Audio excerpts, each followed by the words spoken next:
우리 이 시간 옆에 분과 이렇게 인사하겠습니다. 사랑의 전달자가 됩시다. 사랑의 전달자가 됩시다. 사랑의 전달자가 됩시다. 네, 오늘은 차세대 사역위원회 헌신 예배로 수요 예배로 이렇게 모였습니다. 여기 모인 모든 교사 선생님들과 또 우리 많은 성도님들 가운데 오늘도 하나님 주신 그 크신 사랑과 그 은혜로 우리 옆에 분들과 늘 사랑을 나누고 그 은혜들을 함께 또 나누는 우리 모든 성도님들, 우리 선생님들 되기를 소망합니다. 오늘 함께 말씀을 통해 고린도 교회에 보낸 바울의 편지를 통해 어떻게 사랑을 나누어야 하는지를 함께 나누고자 합니다. 바울은 우리가 아는 것처럼 고린도 교회에 많은 혼란과 분열이 생겼다는 소식을 듣게 됩니다. 3차 전도 여행이었던 중에 이제 에베소에서의 사역을 마무리할 때쯤 이 편지를 쓰게 되는데요. 그때 1년 반 동안이나 고린도 교회를 세우고 그곳에서 사역을 했었던 그 바울이 그러한 안 좋은 소식이 들렸을 때 그 바울의 마음이 어떠했는지 짐작이 갑니다. 힘을 쏟고 애정을 가지고 계속해서 말씀을 가르쳤던 그 고린도 교회 성도들이 지금 분을 내고 또 팔을 나누어서 지금 많은 분열과 이단의 문제들 그리고 갈등들로 인하여서 많은 다툼이 있다는 소식을 들었습니다. 그래서 바울은 단호한 책망과 함께 또 교훈을 담아 고린도에 편지를 쓰고 있습니다. 함께 14절 말씀을 보겠습니다. 14절 말씀입니다. 시작. 내가 너희를 부끄럽게 하려고 오직 너희를 내 사랑하는 자녀같이. 아멘. 제가 이 말씀을 읽으면서 놀라운 사실을 한 가지 발견했습니다. 와, 이런 말은 2000년 전부터 있었구나. 우리 부모님들께 제가 엄마한테 항상 혼날 때마다 들었던 말입니다. 이거 다 너 잘 되라고 하는 말이다. 우리 부모님들도 많이 해보셨죠. 제일 큰 혼을 낸 후에, 매를 든 후에 이게 다 너 잘 되라고 하는 말이야. 그 혼내기 전에 그 말을 했으면 차라리 마음의 위안이라도 얻을 텐데 그 말이 들리지 않는 거죠. 먼저 이미 혼이 한참 난 후에서 내가 잘못했던 것은 생각하지 않고 어린 마음에 이렇게 나를 혼낼 수가 있나, 내 엄마 맞나, 어디서 주워왔나 이런 생각을 하면서 끝에는 꼭 너 다 잘 되라고 하는 소리라고 그런 얘기를 합니다. 바울 당시에도 이런 교육법이 통했던 것 같습니다. 교육하는 방법은 시대마다 환경은 달라지지만 여기 계신 우리 선생님들이나 우리 성도님들께서 학생 때 배웠던 방법을 지금도 우리 아이들에게 그대로 적용한다면 어떤 일이 벌어질까요? 내가 그때 그렇게 배웠었어. 나는 이렇게 했었어. 라는 그 라떼의 교육 방식을 가지고 오늘을 살아가는 우리 아이들에게 그 교육 방법을 가져가면 어떻게 될까요?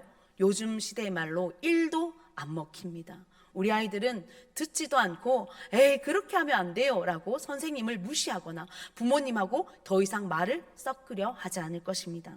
저희 조카가 어느 날 설날 때도 공부를 하더라고. 이제 5학년 올라간다고 수학 무슨 문제를 풀어야 된다고 막 방에 들어갔습니다. 그래서 제가 또 이제 고모로서 한번 볼까? 고모가 좀 봐줄까? 하면서 봤는데 정말 문제가 요즘에 수학 문제인데요. 한 줄로 숫자가 돼 있는 게 아니라 국어 문제처럼 한 거의 뭐 2단락 정도가 문제가 2단락 정도로 설명이 엄청 많은 거예요. 그리고 나서 전 그래 열심히 해라 하고 뒤로 이제 뒷걸음질을 치면서 방문을 닫고 나왔던 기억이 있습니다. 그래서 지금 배우는 아이들의 교과서를 보신 적 있으십니까? 완전 우리 때 그리고 우리 부모님 세대 때랑은 완전히 다른 것들을 공부하고 또 방법들로 또 1 더하기 1이 2라지만 그것이 진리이지만 그것을 풀어내는 과정들이 시대마다 바뀐다라는 것입니다. 그런데 이런 변화는 학교 교육뿐만 아니라 교회 교육에서도 이루어지고 있습니다. 여러분들 세대의 공과 공부, 계단 공과라고도 했죠, 그렇죠? 그때 칼라가 어디 있었습니까? 그냥 누런 종이에 저도 그런 책으로 공부했습니다, 초등학교 때. 예. 그런데 지금은 막 입체로 뭘 하나 뜨드득 뜯으면 그거를 막 조립하면 한 개의 멋진 장난감이 되는 그런 공과책이 나오고 있습니다. 그리고 어떻습니까? 지금 뒤에 스크린으로 제 얼굴이 엄청나게 크게 보이잖아요. 근데 저희 때는 정말 성경학교 되면 큰 전지에 가사를 크게 적어서 이렇게 넘기는 그런 거 생각나시죠? 그런 걸로 악보를 삼아서 찬양을 했습니다. 전 목사님이 어떻게 저런 걸 아시지? 제 나이가 그렇게 됐다라는 것입니다. 놀라시죠? 네. 그런데 이러한 매년마다 매 시대마다 달라지는 이런 변화들이 교회 안에서도 급속히 이루어지고 있다는 것입니다. 또 몇 년 후가 되면 어떠한 교육을 우리 아이들이 받고 있을지 상상이 안 됩니다. 이렇게 변화하는 시대에 교사로 또 부모로서 어떠한 역할을 해야 되는지 우리는 고민할 수밖에 없습니다. 모든 것은 변하지만 신실하신 하나님의 말씀은 변하지 않는다는 사실을 우리는 기억해야 합니다. 모든 것이, 모든 상황이 시대에 따라 변할지라도 변하지 않는 것은 하나님의 말씀이며 신실하신 하나님의 역사하심인 줄 믿습니다. 그래서 우리 믿음의 성도인 우리는 모든 답은 말씀 안에 있다라는 것을 믿음으로 오늘도 다른 것에서 해답을 찾는 것이 아니라 말씀 안에서 그 해답을 함께 찾고자 합니다. 여기 계신 저와 여러분들은 차세대 아이들을 가르치는 기독교사로 또 기독학부모로 조부모로 부름을 받았습니다. 교사가 아닌 성도님들도 마찬가지로 학부모로서 또 조부모로서 이 아이들을 가르치고 양육할 부르심을 받은 것입니다. 우리는 믿음 안에 신앙을 가르쳐야 하는 기독교사고 기독학부모, 기독조부모라고도 부릅니다. 이러한 기독교사, 기독학부모라는 이 단어에 균형을 맞추는 것이 아주 중요합니다. 기독교라는 그 신앙을 너무 강조해서도 안 되고 또 학생이라는 그 학문을 너무 강조해서도 안 됩니다. 이 두 가지의 밸런스를 잘 맞출 수 있도록 우리 교회가 그것들을 협력하여서 우리 가정교회와 우리 교회 교육이 잘 균형 있게 나아갈 수 있는 방향을 제시하는 것이 바로 우리 중앙교회 교육부가 우리 차세대가 밀고 나가는 또 하나의 교육 방법이라고도 할 수 있습니다. 그렇기 때문에 우리는 우리 아이들이 신앙 안에서 잘 양육받고 또 그 신앙을 가지고 또 학교에서는 또 학원에서도 또 어린이집에서도 또 유치원에서도 그것들을 잘 신앙으로 이겨내고 또 학업에서도 승리할 수 있도록 우리는 그런 일들을 뒷받침하는 사람들이어야 되겠습니다. 요즘 TV 프로를 보면 육아 박사들이 너무나 많습니다. 그렇죠? 박사라는 이름을 가지고 이럴 때는 이런 코칭을 해야 된다. 이럴 때는 이런 방법으로 아이들을 가르쳐야 된다라고 많은 방법들을 제시합니다. 제가 앞에서 언급했듯이 혼을 내고 나서 마음을 달래주느냐, 마음을 달래주고 나서 혼을 내느냐, 이런 것들이 중요한 것이 아니라 결국 오늘 말씀해 보니까 중요한 것은 가르치는 자의 마음 자세라는 것입니다. 15절의 말씀 함께 보겠습니다. 15절 말씀입니다. 그리스도 안에서 일만의 스승이 있으되 아버지는 많지 아니하니 그리스도 예수 안에서 내가 복음으로써 너희를 낳았습니다. 아멘. 바울은 가르치는 자의 마음을 두 가지로 보게 하고 있습니다. 먼저는 일만의 스승이라고 말합니다. 여기서 말하는 스승은 보호자 역할을 하는 사람을 말하고 있습니다. 당시 고린도 교회의 문제 중 가장 문제는 직분이 높은 자들이 다툼을 하고 있다는 것이었습니다. 직분이 높으면 그만큼 그 지도층에 서서 잘 지도하고 양육하는 가르치는 역할을 해야 함에도 불구하고 오히려 당파를 나누어서 싸우고 있던 상황이었습니다. 그래서 바울은 이들을 향해 책망하며 그리스도 안에서도 일만의 스승은 많다라고 지적하고 있는 것입니다. 바울이 본문에서 말하는 스승은 귀족계층의 자녀들의 생활과 품행을 지도하는 몽학 선생과 같은 말입니다. 갈라디아서 3장 24절에도 똑같은 말이 나오고 있죠. 그런데 이런 스승이 1만 명이나 된다는 말로 과장과 풍자적인 표현으로 이 말을 부정적인 의미로 우리에게 가르쳐 줍니다. 적어도 오늘 본문에서 말하는 스승만을 놓고 본다면 이러한 스승은 학생이나 가르침을 받아야 하는 상대에 대한 전혀 고민 없는 그냥 내게 맡겨진 일만 해나가는 그런 자세의 스승이라는 말을 하고 있다는 것입니다. 그저 자신에게 주어진 일이기에 그것에만 집중합니다. 상대가 또 내가 가르침을 받는 그 아이들이 어떠한 상태인지 어떠한 상황인지 전혀 고려하지 않는 상태에서 내가 맡겨주셨으니까 나는 오늘 할 일을 그냥 할 뿐이다 라는 마음으로 그것들을 대하고 있다는 것입니다. 고린도전서 3장 6절 말씀을 함께 보겠습니다. 고린도전서 3장 6절 말씀입니다. 나는 심었고 아볼로는 물을 주었을 때 오직 아멘. 농사에 있어서 심는 일과 물 주는 일이 얼마나 중요합니까?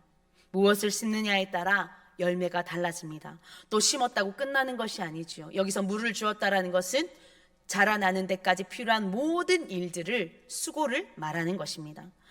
성장하는데 반드시 필요한 요소들을 우리에게 알려주고 있습니다. 그것들을 우리가 담당해야 된다라는 것입니다. 그런데 바울이 말하는 스승은 그저 자신이 해야 하는 일만 감당하고 있기 때문에 이런 일만의 스승에 대한 부정적인 말을 하고 있는 것입니다. 여러분들 153 카페에 다 가보셨을 텐데요. 153 카페에 보면 무엇이 가장 눈에 띄십니까? 153 카페에 가면 향기로운 커피 향도 나지만 저는 이제 거의 일부 예배를 마치고 이제 내려가기 때문에 항상, 그리고 평일날 아무도 없을 때 카페에 가면 화분이 너무나 예쁘게 가지런히 놓여져 있는 것을 보게 됩니다. 여러분 보셨나요? 아주 예쁜 화분들이 많이 놓여져 있죠. 이름도 모르는 배추같이 생긴 꽃도 있고 선인장의 꽃도 나져 있습니다. 도대체 이름은 모릅니다. 누가 가르쳐 주질 않아 가지고 제가 그것을 보면서 하루는 왜 그게 눈에 띄었는지, 어떤 권사님들이 오셔서 그것들을 물을 주는 걸 몇 번 봤거든요. 그래서 저도 이런 마음이 생겼습니다. 나도 물을 한번 줘봐야 되겠다. 그래서 너무 추우니까, 지금 겨울에서 너무 춥잖아요. 그래서 식물들도 추울 거야. 뜨거운 물을 받아서 자, 이게 흙이 얼었을 것 같은 거예요, 제 생각에. 그래서 뜨거운 물을 이렇게 막 애들한테 골고루 나눠줬습니다. 선인장이든 배추든 먼 꽃이든 골고루 한 컵씩, 자 너도 먹어라 하고 한 컵씩 골고루 나눠줬어요. 무슨 식물인지도 모르고. 그리고 나서 잘못 줬다는 게 인식이 빡 드시죠?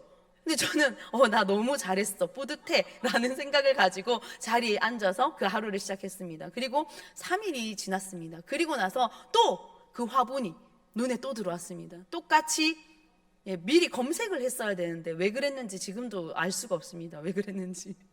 또 뜨거운 물을 부어, 이게 정수기에, 이게 우리가 먹는 물을 줘야 될 것 같은 거예요. 수돗물이 아니라 그 정수기 물을 정성스럽게 담아다가 또 한 컵씩 이렇게. 그리고 나서 생각이 드는 겁니다. 검색을 한번 해봐야 되겠다. 식물도 뜨거운 물을 먹는가? 그러니까 어떻게 됐을까요? 아니나 다를까 절대 뜨거운 물이 안 된다라고 나오더라고요. 미지근한 물로 실내 온도에 맞춰서 비슷하게 물을 주고, 또 선인장은 한 달에 한 번, 배추같이 생긴 얘네들은 몇 주에 한 번, 다 다르더라고요. 물 주는 시기도. 혹 저 때문에 화분 몇 개가 뜨거워서 아마 디어 죽었을 것이라고 생각됩니다. 그리고 한 몇 주가 지나서 가보니까 화분의 꽃들이 바뀌었더라고요. 저 때문이 아니었을까? 권사님 죄송합니다. 혹시 그 화분을 아끼고 키워오셨던 권사님이 여기 계시다면 지금에서야 이실직고를 합니다. 제가 디어 죽겠습니다. 네, 하물며 이런 식물도요, 우리가 물을 주는 방법도, 또 자라게 하는 그 방법들이 너무나 다르다는 것입니다. 그런데 우리가 가르치는 대상이 누구입니까? 바로 사람입니다. 하나님이 주신 생명입니다.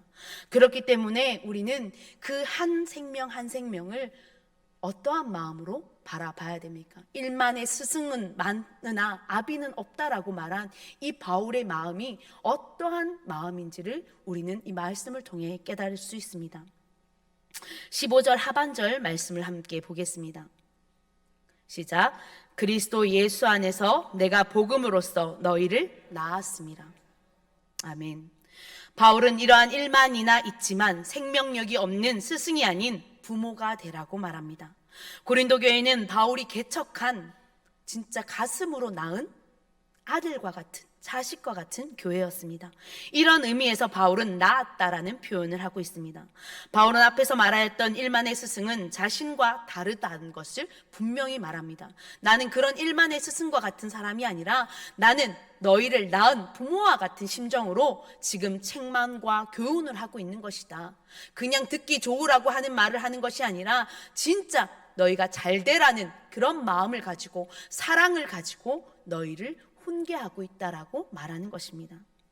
지금 우리 부모님이, 우리 선생님이 하는 이 말이 잔소리인지 아니면 나를 진짜 사랑하여서 하는 말인지 듣는 아이들이 더 잘 알 수 있습니다.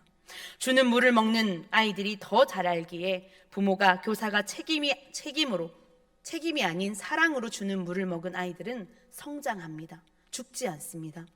사랑을 먹은 아이들은 영적으로도 육적으로도 모두가 건강하게 자라게 됩니다. 더불어 가르치는 선생님도 함께 성장합니다. 하나님께서 열매를 맺게 하심을 통해 하나님의 은혜를 경험하기 때문입니다. 혹여 오랜 시간 열매를 맺지 못한다고 하여도 이러한 교사나 이러한 부모님들은 작은 부분에서 감사할 것들을 찾아냅니다. 그리고 열매가 맺힐 때까지 인내하며 기다리는 교사와 부모들입니다. 그렇게 자녀를 사랑하는 부모의 마음으로 사람을 대하는 교사와 성도는 계속 그 섬김의 자리에 서 있는 것입니다. 지금 20년, 30년째 교사를 하고 계신 성도님들이 바로 그러하신 분들입니다. 반면 사랑 없이 교훈과 책망을 하는 스승은 그렇게 하는 자신의 만족감이나 쾌감을 얻기 위해 일을 합니다. 이러한 감정은 스스로를 병들게 하고 내가 하였다라는 자기만족으로 인한 성취감에 빠져 교만해지거나 또 빨리 열매가 맺혀지지 않으면 이내 실망감이 들고 또 좌절하게 됩니다. 그렇기 때문에 빨리 포기하게 되죠. 이것이 스승과 사랑으로 양육하는 부모된 자의 차이입니다. 부모 앞에 사랑을 붙이는 이유는 태어나게 하였다고 모두 부모가 아니기 때문입니다. 뉴스를 봐도 어떻게 이런 부모가 있을 수 있을까라는 부모들도 많습니다. 그래서 오늘 말씀에는 부모 앞에 사랑이 반드시 붙여져야 합니다. 말씀에서 말하고 있는 사랑은 그리스도께서 보여주셨던 대가를 바라지 않는 사랑입니다. 내가 이렇게 해주었다고 해서 너도 이렇게 나한테 갚아줘야 돼.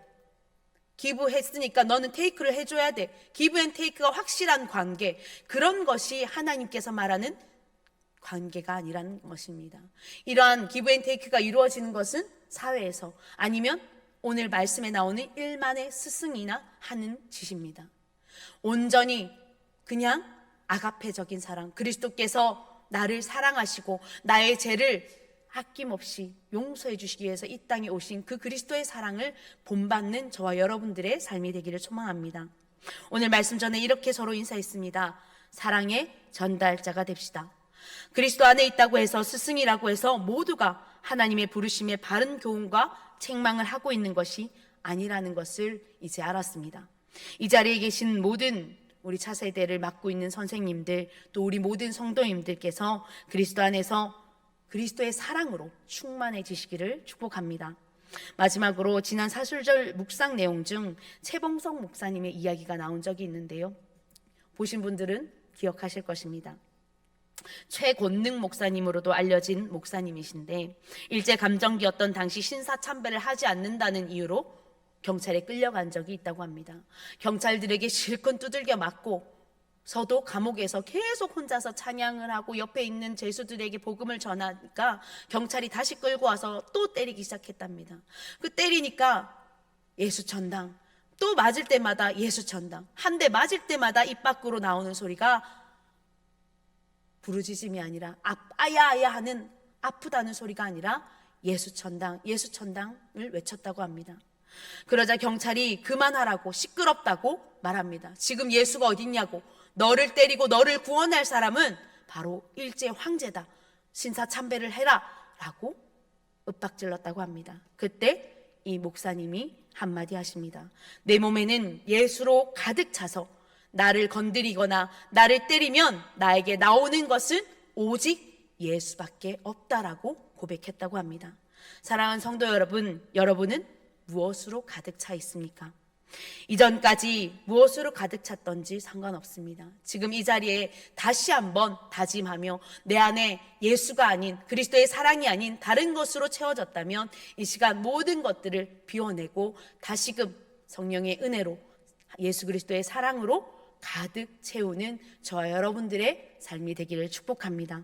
그래서 여러분들이 말하는 모든 말과 행하는 행동이 그리스도의 사랑이 되어서 그 사랑이 전달되는 무엇을 하던 선생님 하고 달려오는 아이들을 향해서 그래 하고 안아줄 때 내 안에서 그 아이들이 사랑을, 그리스도의 사랑을 느끼는 우리 모든 선생님들, 또 여기 계신 우리 성도님들의 자리가 되기를 축복합니다.